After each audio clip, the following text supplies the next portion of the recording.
So to start this exploration, I'm going to give a very weird example. It's the example of one of the obviously most depressed people who have ever walked on this earth. And this is Prince Rama. This is from, we are now going back to the old yogic scriptures. There is one scripture that is called Yoga Vasishta. This is the Yoga Vasishta, and that's my favorite, my all-time favorite enlightenment book. And Yoga Vasishta, which is all about a book about enlightenment, about how to break through the limitations of the mind and realize our divinity and so on, starts with a complete depression. Prince Rama is who would later on become a king and a great king and a great enlightened being. He's still very young at the beginning of this book. He's like in his probably I think in his 20s, and he goes to a pilgrimage.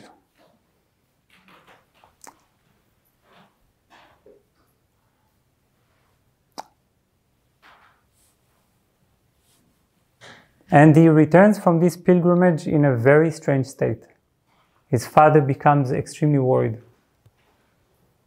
He seems like he doesn't feel like doing anything. It seems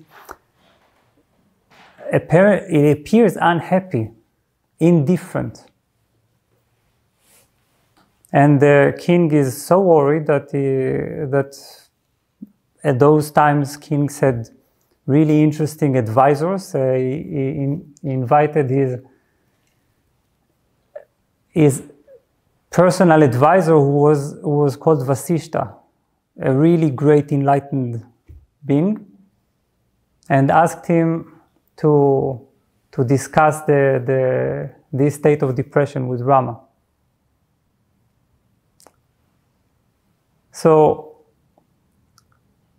they didn't do it just like a private session. Vasishta and the king summoned all the advisors and the wise ones of the kingdom, of the court, and called Rama. And the first thing they asked Vasishta, sorry, I keep saying Vasishta asked Rama was, "What's going on? Why do you look like that?"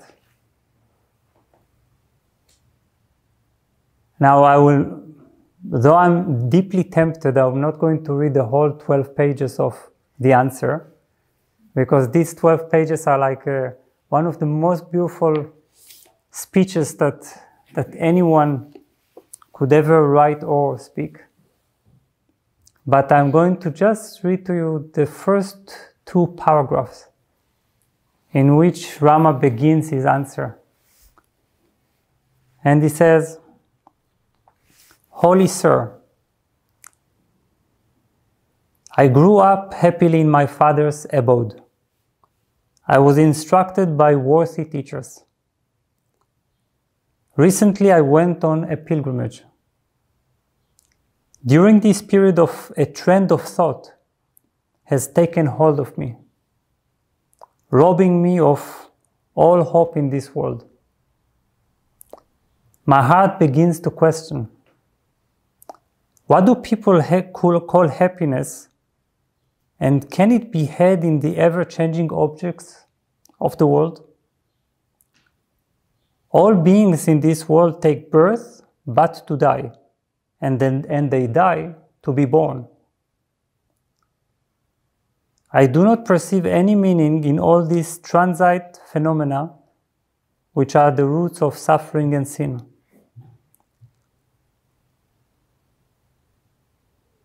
Everything in this world is dependent upon the mind, upon one's mental attitude. On examination, the mind itself appears to be unreal, but we are bewitched by it. We seem to be running after a mirage in the desert to slake our thirst. Sir, surely we are not bond slaves sold to a master, yet we live a life of slavery without any freedom whatever. Ignorant of the truth, we have been aimlessly wandering in this dense forest called this world. What is the world? What comes into being, grows and dies? How does this suffering come to an end? My heart bleeds with sorrow, though I do not shed tears, in deference to the feelings of my friends.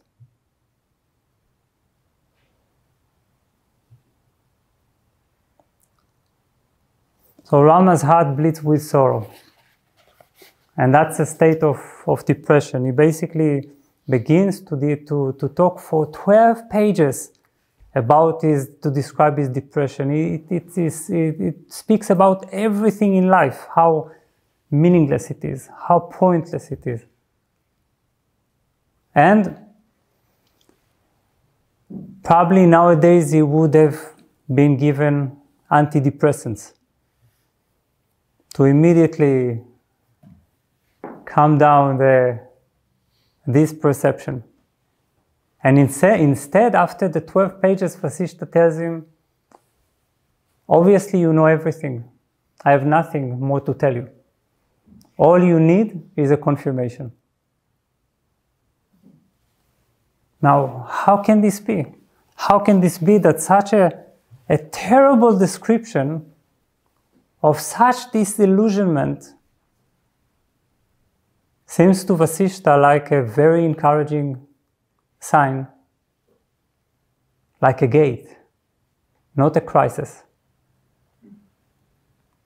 That's where the secret that lies deep in depression is revealed. But only if we dare to look into it.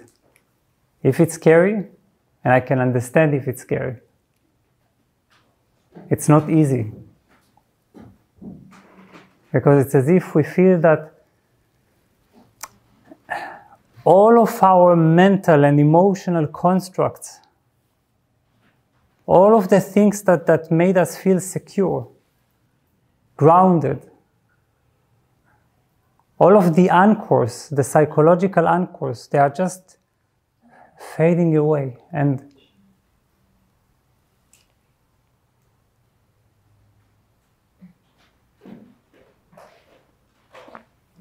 we feel helpless and hopeless. Then, of course, because it's too difficult and too painful, we are looking for something to relieve it, to make us feel better.